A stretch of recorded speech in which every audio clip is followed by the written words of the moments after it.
에베소는 당시 로마 제국 내에서 손에 꼽을 만한 도시였고 지금의 튀르키예 지역인 소아시아에서 최고의 도시, 경제적으로 가장 번성한 도시였습니다.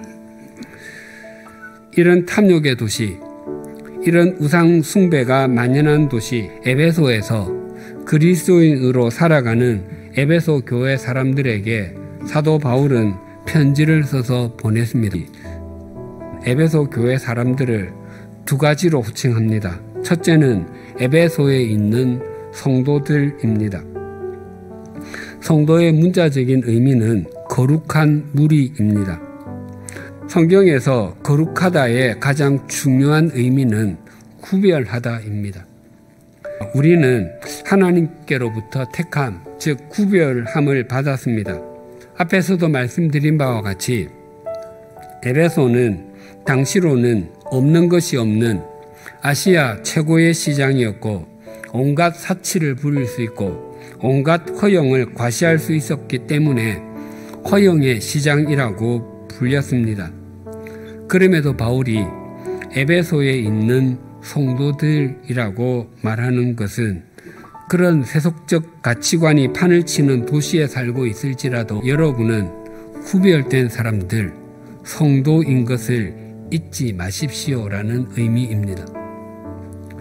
오늘날 교회의 지상 과제는 거룩함의 회복, 구별됨의 회복입니다. 교회의 생명은 거룩함에 있기 때문이고 그리스도인의 힘도 구별됨에서 나오기 때문입니다. 둘째로 바울은 에베소 교회 사람들을 그냥 신실한 자들이라고 하지 않고 그리스도 예수 안에 있는 신실한 자들이라고 말했습니다. 에베소 교회의 사람들이 신실한 사람들이 될 수 있었던 것은 그들이 그리스도 예수 안에 있었기 때문이라는 것입니다. 즉 그리스도 예수 안에 있는 사람들은 신실한 삶을 살아야 하는 존재라는 것입니다. 신실하게 산다는 것은 두 가지의 의미가 있습니다. 첫째는 믿음으로 사는 것을 의미합니다. 믿는 자와 신실한 자가 같은 단어입니다. 그리스도 예수 안에서 신실하게 살아간다고 하는 것은 믿음을 따라서 사는 것입니다. 주님을 목적 삼지 않고 주님의 말씀에 순종하지 않고서는 신실한 삶을 살 수 없습니다. 그렇지 않으면 세상을 목적 삼고 세속적 가치관을 따라서 살 것이기 때문입니다. 둘째는 충성하며 사는 것입니다. 신실하다와 충성하다가 같은 단어입니다. 당시 서마나 교회에는 감당하기 쉽지 않은 환난이 있었습니다. 모든 로마 시민은 1년에 한 번씩 카이사르 황제 제단 앞으로 가서 향을 피우고 무릎을 꿇고 엎드려 카이사르가 주님이시다라고 고백해야 했습니다. 그 후에 받게 되는 증서는 신앙생활과 사회생활을 자유롭게 할 수 있는 신분증이나 자격증과도 같았습니다. 그러나 서머나의 그리스도인에게는 그 증서가 없었습니다. 아니, 그것을 가질 수가 없었습니다. 그래서 극도로 가난한 삶을 살 수밖에 없었습니다. 그러나 예수님께서는 서마나 교회를 향하여 너는 장차 받을 고난을 두려워하지 말라고 하셨습니다. 그리고 죽도록 충성하면 생명의 관을 주시겠다고 약속하셨습니다.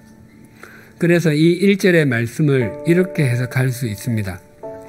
에베소에 있는 성도님들, 에베소에 사는 사람들은 에베소가 로마 제국에서 손가락으로 꼽을 만한 도시이며 소아시아에서 최고의 도시일 뿐만 아니라 웅장한 아르테미스 신전을 갖추고 있어서 자신들이 에베소 시민인 것을 그토록 자랑스러워합니다.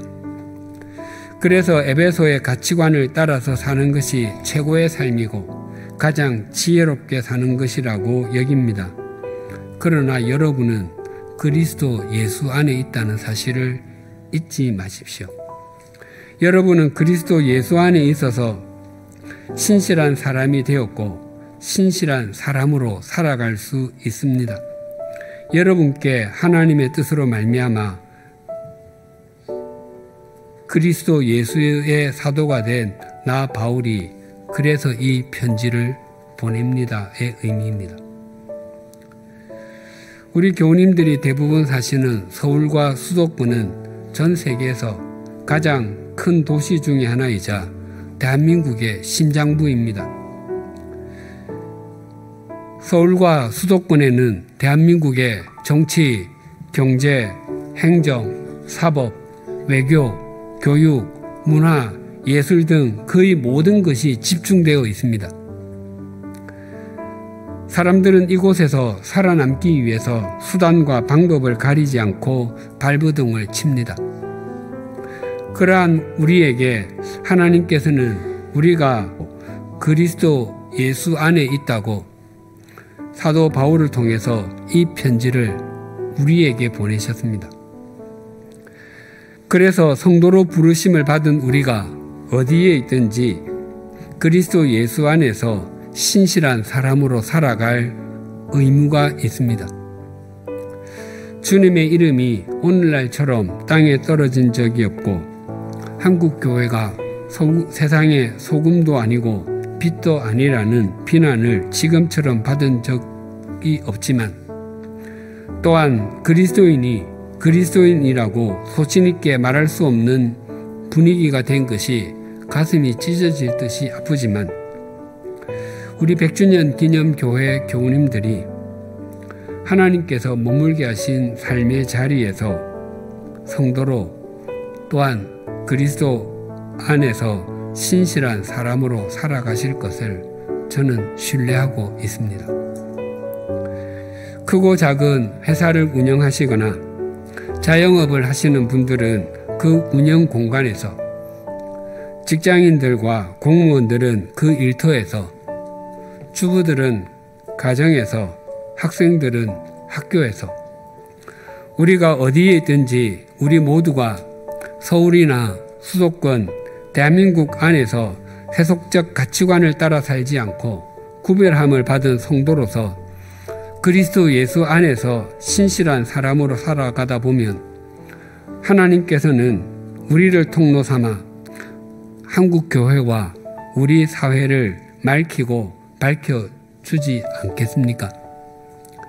지금 어디에 계시든지 그곳에서 그리스도 예수 안에서 신실한 사람으로 살아주시겠습니까?